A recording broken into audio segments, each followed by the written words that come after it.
So Donald Trump appears to be losing his base as MAGA is turning on him. And let me show you what I'm talking about, as there's a lot to go over as everything appears to be melting down today. Laura Loomer is saying, I'm not voting in 2026. That'd be midterms. She says, I'm not voting. I didn't vote for Sharia law. I did not vote for jihadi ambassadors. I did not vote for the U.S. to be turned into a Muslim country. And it's like, what are we even talking about today? I mean, I never know what's going on with these Trumpers. Well, okay. Could it be this? Are we upset that the market is crashing today? And that's one of the things that was going on. Trump started another trade war with China, I guess. This is from CNBC. Trump threatens massive tariff hike on China over rare earths dispute. And again, remember, MAGA's like, hey, I'm not voting in 2026. Okay. Are we mad about this? This is what MAGA should be upset about. Trump administration live updates. Federal layoffs have begun. And this is, I mean, this is just going on. This is like just a few minutes ago. Now, remember, they were threatening the layoffs. Trump just lost the Nobel Peace Prize. He really, really wanted to win this thing. So I guess now the threats of layoffs now is actually happening. And I don't want to make anything light of this. I mean, no one wants that, basically notice from your boss saying like you're out. I mean, you don't want that. MIT is standing up against Trump, and you're like, is MAGA maybe upset about this? I don't think they care about education, but this is happening though. Basically, Trump's trying to put get everyone to follow along with him. MIT's like, no, we're not doing it. Benny Johnson, one of MAGA people, he's like openly tweeting out Putin stuff and saying how I guess Putin wanted Trump to win the Nobel. I don't know. But this is what they're actually concerned about. And this is like the most bizarre news I've ever heard. So Laura Loomer says, I never thought I'd see Republicans give terror financing Muslims from Qatar a military base on U.S. soil. I don't think I'll be voting in 2026. And I'm like, what? So this is CNBC. U.S. will host Qatari Air Force facility in Idaho. So I think we're making Qatar great again is the plan in Idaho. Hegseth announced Qatar will build Air Force facility at U.S. base in Idaho. Here's the announcement. No one other than President Trump could have achieved the peace that we believe will be a lasting peace in Gaza. And Qatar played a substantial role from the beginning, working with our folks to ensure that came about. So I want to thank you for that historic peace. We look forward to joining the president as that gets, it's already been delivered, but as that's formally signed as well. And I'm also proud that today we're signing a letter of acceptance to build a Qatari Emiri Air Force facility at the Mountain Home Air Base in Idaho. The location will be host a contingent of Qatari F-15s and pilots to enhance our combined training, increase lethality, interoperability. It's just another example of our partnership. And I hope you know, Your Excellency, that you can count on us. I'm not actually sure what's going on. I guess a gift to Trump is so you can build bases in USA to make America great again, or Qatari great. Is that what we're doing? And Laura Loomer again is like, I just know I'm not voting in 2026. I guess we're going to find out. Will the 9/11 be with F-15s? We live in a Muslim country. That's according to her. Okay. And then she also says, this is just having a meltdown, I'm telling you. America could have been so great. We worked so hard. Now we live in a Muslim country. This must be what hell feels like, according to her. And then she's like, get ready for all the Qatari influencers or whatever. It's hard to follow this stuff every day, guys. I mean, seriously. And the thing I always tell you is that all the Trump stuff is unsustainable. I mean, it's just you can't expect to fire everyone, right? Who's left, like regardless of who you voted for or whatever. If you wake up one day and Trump says you're fired, I'm pretty sure you're not going to like it, right? Regardless of who you voted for. No one wants to just wake up one day and be fired. Or prices are through the moon, or we're giving money to Argentina, and now I guess we're building a Qatari air base in Idaho, and then say the fighting with China. I mean, when you realize that, say, your Temu and your Shein, right, your cheap goods from China are double, triple, whatever Trump decides in cost. I mean, obviously, well, it should be obvious that you're going to be paying the tariffs. And then, Trump, if you want to read this whole tweet, this is the whole thing about with China. It's just a wall of text. He was complaining that China's sending out letters. For real. Can you get this? Donald Trump's complaining that China was sending out letters. It was like, I don't even know. He says they are becoming very hostile and sending letters to countries throughout the world. I know, is China trolling Trump here? Is like, if you can send letters, I can send letters too. And then he was complaining that I guess he's not going to meet Xi here in Korea. No reason to meet her or whatever.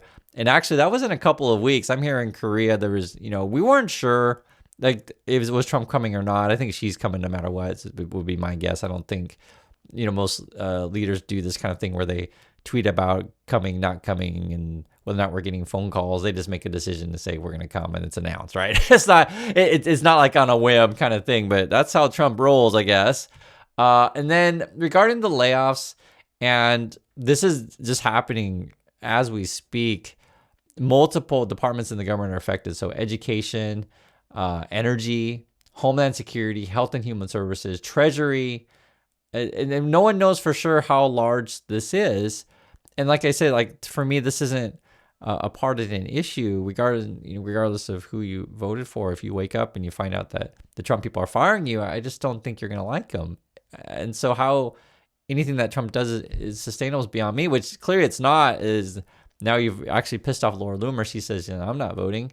I guess we're even layoffs at the cybersecurity, which, I mean, so much stuff that Trump does, it doesn't make sense on a daily basis. Like I always wonders, like, are you purposely trying to destroy America? And then we have military families waiting at the food lines. Look at this. As I take a step aside here, there is quite a bit of military members and their families in line because of this government shutdown. We're in day 9 of it, and they're here for a food pantry. There's all sorts of food that is available, and I spoke with some military member spouses, and I spoke with some department heads here at the ASYMCA on why this is so important. What's the difference in the amount of people that you've seen from today to previously? So when we first started coming, there definitely wasn't this amount of people. It was a lot, but it wasn't this amount to where it wrapped around the building.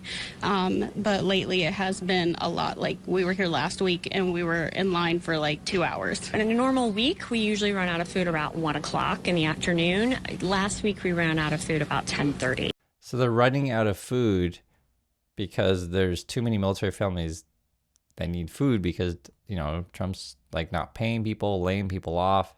There's so many people affected, and we also have this where like our planes and our airports are having problems. Look at this. On day 7, the effects of the government shutdown are being felt by many air travelers as delays and staffing shortages reach air traffic control nationwide. This is having great impact, great concern, great stress. The FAA says it's been delaying flights due to air traffic controller shortages. The transportation secretary blames the government shutdown. He says many controllers are calling out sick since they're no longer getting paid. I want to see your flight not be delayed. I don't want you canceled, but our priorities are safety. An FAA operations plan says that at least a dozen air traffic control facilities braced for shortages last night. And I completely understand you're not getting paid, calling sick. I completely understand. It's not unreasonable for someone like, if you're not going to pay me, I'm not coming to work. That's not unreasonable. And Trump is basically, now we're firing everyone, but what's our plan after that? And if you follow them, their plan is work with Elon Musk and replace everyone with robots and AI. And that stuff's not ready, not going to work. I promise you. And so the Trump basically strategy is to just piss off everyone. It's supposedly, it's what it feels like. And remember, all he wants to do is put money in his pocket. And if you ask me what's Trump's ultimate goal here, maybe he's running to Argentina. That's what it looks like. I mean, I know as bizarre as it all sounds, but when you're banning Argentina, and that was a place where we'll just say many mustache party people went after the war ended in Germany, right? If you guys know anything about Argentina, there's a high possibility of that. I mean, you never know with this dude.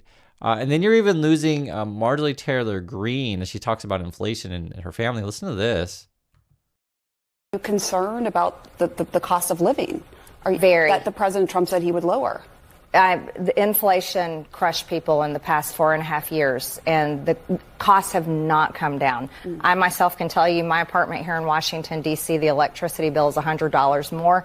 than it was last year, because you can look at your own bill and look at costs. Prices have not come down. That is a reality. People's wages have not gone up. That's another reality. And so Americans are continuing to have a very difficult time getting by. And I'll go a step further. I'm a mom. And so when it comes to what is affecting my adult children's lives, who are 22, 26, and 28, I'm going to be 1,000% fighting for them over any politician and any party. And I can tell you right now, that generation, they are barely making it, and they're very hopeless for their future. So you're a mom first, a politician second. That's right. I'm a mom first. That's good to hear. So I'll be frank. I don't like Marjorie Taylor Greene, right? She says a bunch of wacky stuff. But occasionally she talks like an actual human being.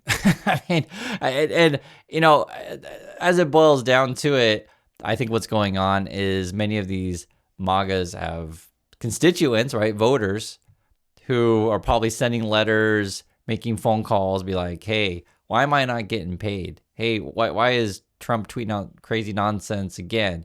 I mean, you start messing with people's money directly, etc. I mean, this is what happens. It's just not sustainable.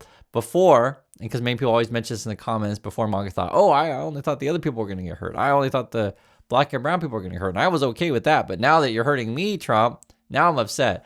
And this does definitely expose them as being greedy individuals. I'll be frank on that. But hey, whatever it takes for them to finally wake up and realize that we're all connected. Because if you say cut the salaries off of other people, right, they're not going to shop at your store. Like we're all connected, guys. You know, it's sad that some people are so self-centered and greedy that they can't see it. And something that, you know, if you're curious, just my point of view on this stuff, you want to build a society where everyone has a chance to live their life, right? In a way that's positive, in a way that's, you know, great for everyone in the neighborhood, essentially. You don't want a situation where, say, in your neighborhood, you got one person who's got the mansion and everyone else is living in a shack. I mean, that's essentially what the Trump people and his buddies want. And I think a lot of people are just waking up to it. Like, you know, a good example, say Laura Loomer, where it finds out, you know, hey, the Qatar, I guess, is getting rich or whatever they're doing, building a air base and air facility, I guess the right word, in Idaho. And you know, if you just break it down in the most simplest terms, you got a rich kid on the block, you know, got lots of jets or whatever, and you're like sitting in a cardboard box, and you're like, well, that system doesn't seem fair or right. But that's the stuff that, yes, these MAGA people did vote for, and yes, maybe they didn't understand what they were doing, or maybe they did, who knows? But the end result is it's not sustainable. It's just not sustainable if, you know, 1 out of a billion people is okay, and the other, you know, bunch of us are all in cardboard boxes. It's just not sustainable. And so that's what's going on today. Trump has been threatening to fire people. They're actually doing it. The market's crashing. We're fighting with China or whatever. And even MAGA and Laura Loomer are jumping off the boat. I'd like to hear your guys' thoughts on this one. Please stay safe out there. And I'll catch you all in the next video.